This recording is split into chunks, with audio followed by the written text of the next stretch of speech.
Our next speaker is John Paczkowski from the Department of Water Resources. He's here to give us an update on what's happening within the department. John Paczkowski was appointed interim state engineer on April 1st, 2020, and state engineer on October 4th, 2021. Prior to this appointment, John served as the assistant state engineer since 2016.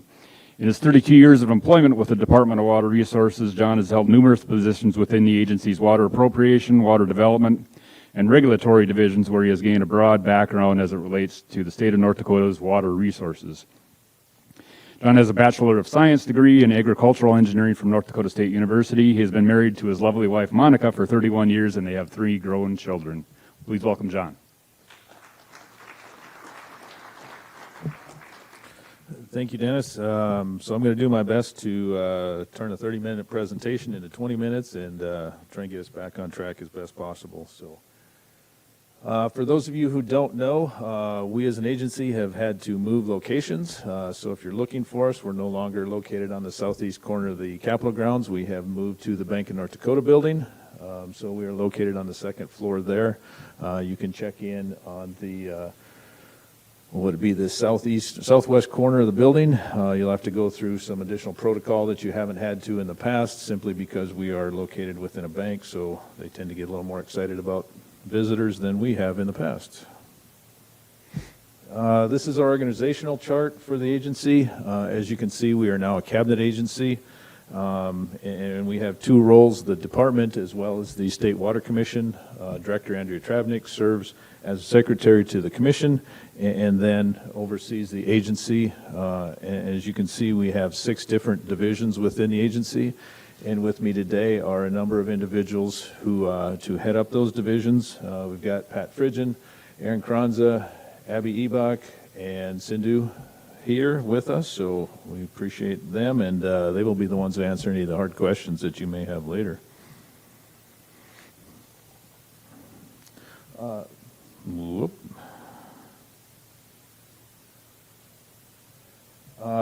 As you can see here, the Water Commission is comprised of 8 individuals chosen by the governor to represent the various basins across the state.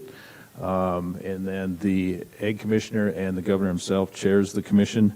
We currently have an opening for the Devil's Lake position, and the governor's office is actively in the process of securing a new individual for that position.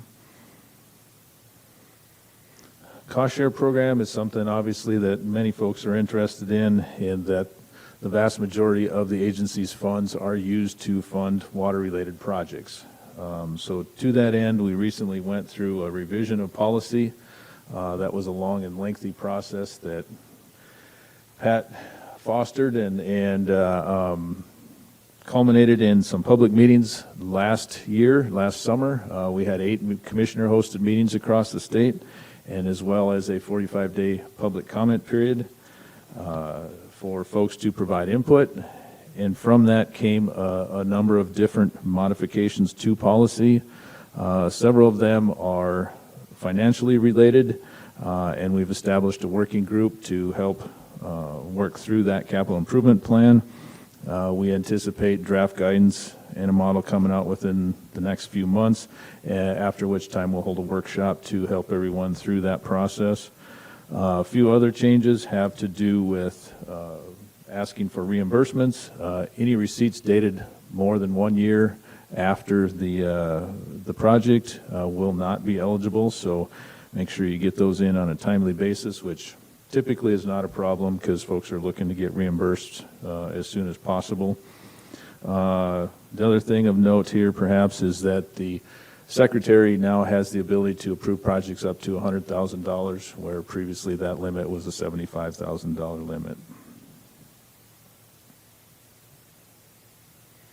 Other changes, if your project happens to be a Main Street Initiative project, you would be eligible for a 10% increase in cost share up to a maximum of $250,000.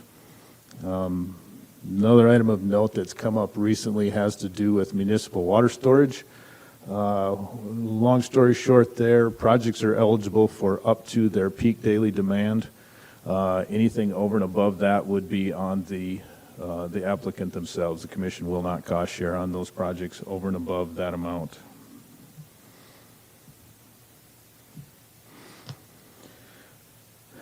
In April, the North Dakota Irrigation Association came to the agency and asked for some thought be put into changes to the irrigation cost share portion of what the agency does.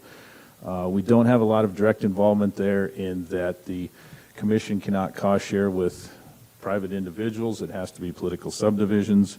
But to that end, we went out for public comment, thought this is a bigger issue that needs input from more than, more folks. And as a result, we had a number of different responses, kind of summarized that some folks want us to look at the on-farm cost share. Sorry, folks, there's a fly here.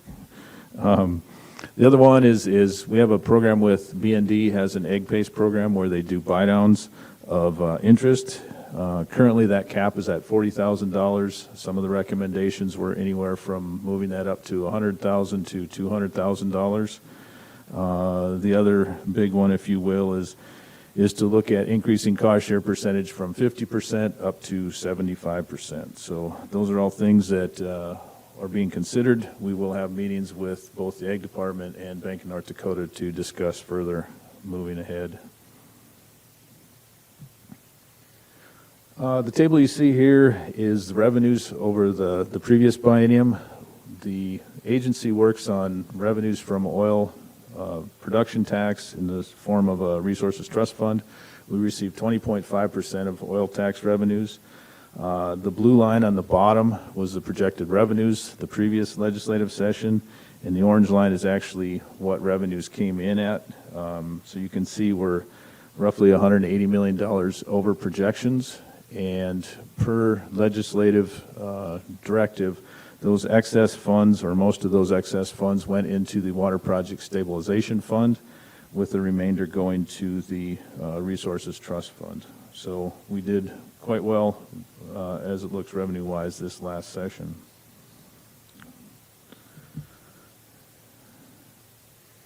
'23 legislative session. Some of these bills, Danny had already covered, so we can skip some of that. WAS, if you will. The idea here with Senate Bill 2196 was to bring WAS under the umbrella of the State Water Commission, similar to the NAWS and Southwest Pipeline projects. So that bill did pass. There will be some oversight then again to the Water Commission as well as Bank of North Dakota and WAS. We'll have some input there. Oops. House Bill 1218 has to do with NAWS. That bill changed the NAWS Advisory Committee to a NAWS authority, again similar to what other water resource or large water projects have. We're still in the process of forming that authority. The final NAWS Advisory Committee meeting will be this coming week. As to the authority, still looking at trying to put that together, but long and short of it, per legislation, there will be 4 representatives from the city of Minot, as well as representatives from North Prairie Regional Water District, All Seasons, Upper Souris, and then 1 representative from the other cities outside of Minot that are served by NAWS. That effort won't be completed, or that representative won't be selected until the League of Cities conference, which is in September, I believe. And then also the Water Commission representative in the Souris River Basin is on that board. In addition, there are 2 non-voting members, one from the Garrison Diversion Conservancy District, and then the Turtle Mountain Band of Chippewa also. And then, as Jack and Danny brought up, House Bill 1385 has to do with the tribes now being eligible for cost share assistance. The following 2 bills, 1077 and 2097, have to do with federal transparency. The intent there is that the department be notified in the case of 1077 if water storage contracts are entered into on federally operated reservoirs. The agency has a responsibility for water appropriations, and the idea here being making sure that the state is aware of any activity that may affect those actions. And 2097 has to do with wild and scenic rivers designation. So far, we do not have any of those in the state, but those can put a great hindrance on the adjacent landowners if a river is so designated. It severely limits what adjacent landowners can do on those properties that adjoin the river. So we want to be made aware of that when those initial conversations take place so that we can have some involvement. And then the Joint Water Resource Board, Jack covered that, 2372. And then again, looking ahead, we want to continue to work with you folks and others to continue to collaborate and see what we can do for the upcoming session. Obviously, there will be more coming in the days ahead or the months ahead, and so looking for collaboration there for another successful legislative session. This is a graph you may have seen before.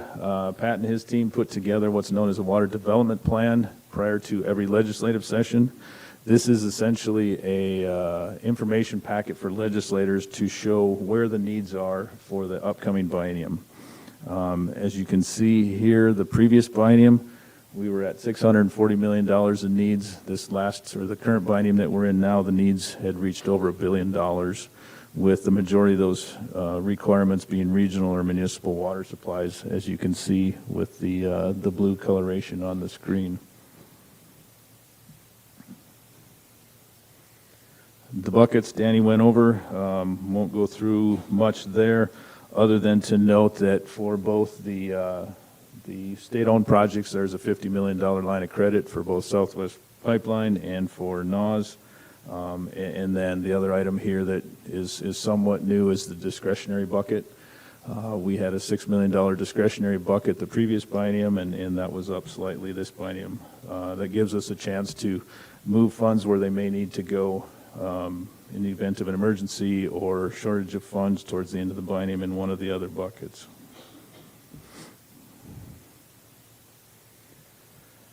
This list, which may be hard to read, excuse me, is our optional request that we had before the legislature, and we want to give a big thank you to the legislature for considering these. So when we develop our budget, we need to develop a base budget, and then what are things that we need that maybe don't fit into necessarily a tidy package, and these are those items. Of note here, we were given 3 FTEs, so we're up to 93 FTEs for the agency now. Those were given in an attempt to try and reduce some of the backlog of permits that we have out there right now. Other items of note have to do with technology, our present system, which is the in-house developed mechanism for gathering environmental data that we use for issuing water permits. And then the other one I guess I'll point out is the Bowman radar replacement. Bowman radar fills a gap that exists in radar coverage in the southwest corner of the state and bleeds over into the adjoining states as well. So look for updates to that facility moving forward. The next items I'm going to cover are 3 of the state-owned projects that the Water Commission has. The first being NAWS, Northwest Area Water Supply. As you can see, we received $36 million in funding in our capital assets bucket for construction during the upcoming season. And of note there, $50 million line of credit is to help cover any costs for the bio-to-water treatment plant. The bio-to-water treatment plant is a federal obligation, and so far the federal monies have been coming in, but if they were to fall short, we would rely on this line of credit. This is the second, or this would probably be the third biennium that we've had that line of credit, but we've never had to draw on it as of yet.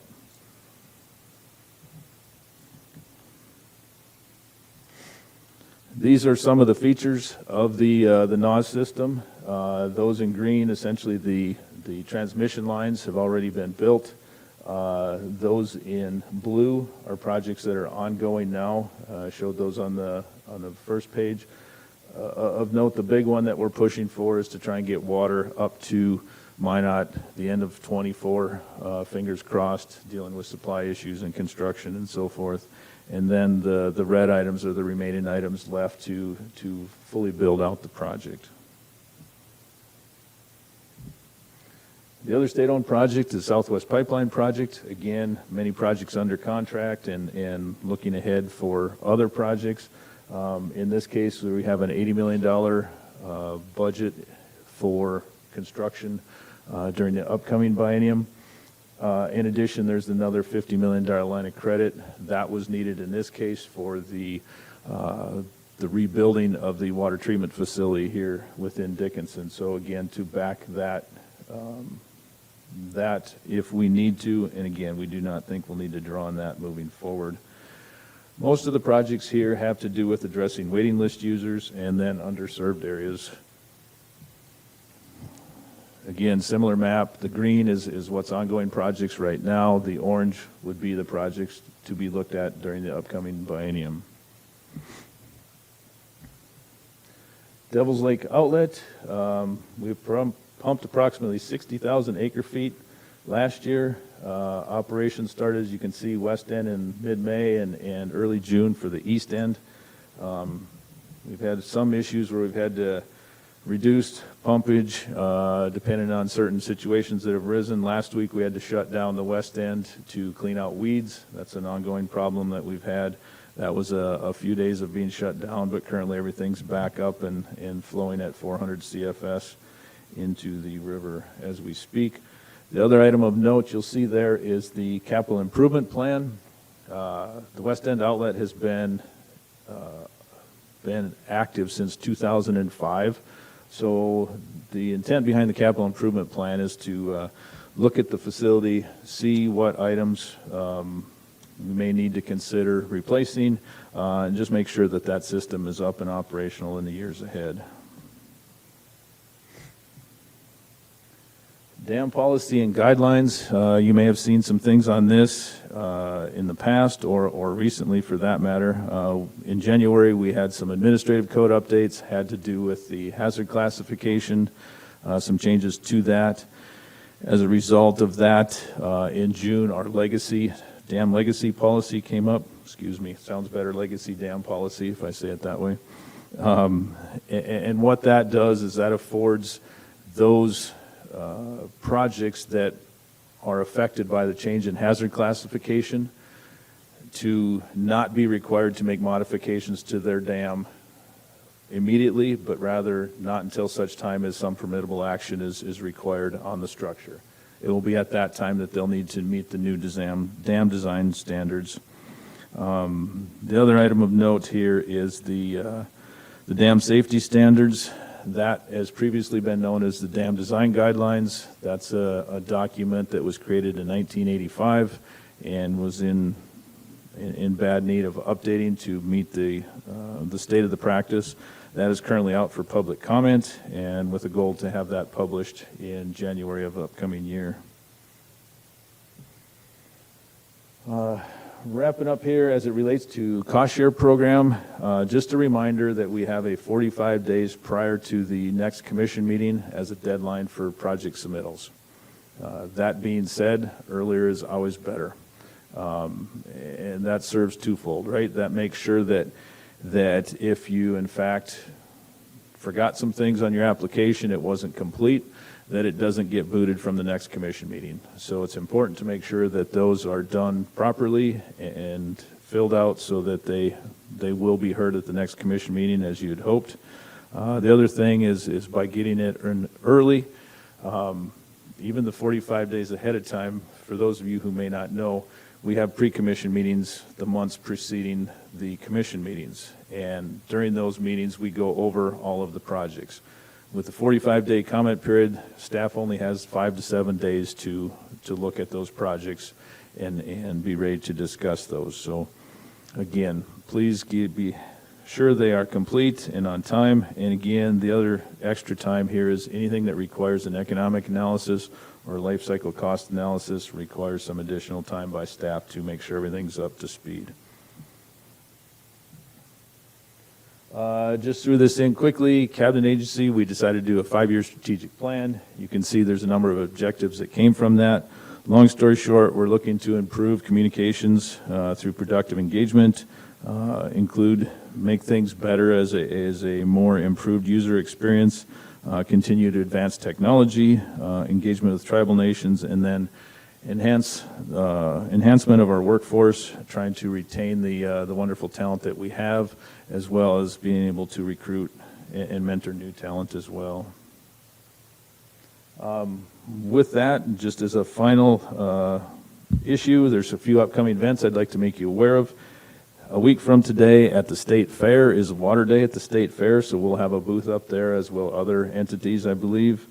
Also on the 27th of July, the Bismarck Larks will temporarily be known as the Missouri River Motorboaters. I didn't come up with the name. Per their website, it says in honor of summertime pontoons and the mighty Missouri River. So if you've not looked at their webpage, they have an interesting little logo they came up with, so you can get uniforms and so forth online. And if you happen to be there that day, you may hear some snippets about the Missouri River and some of the facets during their breaks. The other thing I was going to mention and talk to Danny on this, I don't know if it's too late, but the National Water Resource Association Western Water Seminar is being held in Medora August 2nd through the 4th. I don't know if it's too late to get registered for that or not, but anyway, if you have questions, please talk to her. And with that, I thank you, and we'll stand for any questions. Any questions for John? So you have that federal requirement to provide notice to the state. Is there any teeth in that? What if we don't? Are they going to follow that? It's an attempt. We got to start somewhere, right? Yeah, I noticed on your optional funding items, there was one item, I think it was $180,000 for navigability study. Could you elaborate on that a little bit, please? Sure. The navigability study has to do with sovereign lands of the state. Waters that are navigable in North Dakota are preserved for the people of North Dakota. And last legislative session, there was, or 2 legislative sessions ago, there was a bill passed that required the agency to take some additional steps to make sure that those water bodies that we're claiming as navigable are in fact navigable. And so this funding that you have here will be to address a list of 6 initial water bodies that we're going to look at to go through the process as laid out by the legislative body. Yes, those have been chosen, and Aaron, I don't know if you can come up with them off the top of your head, but I cannot. But I can get back to you on that.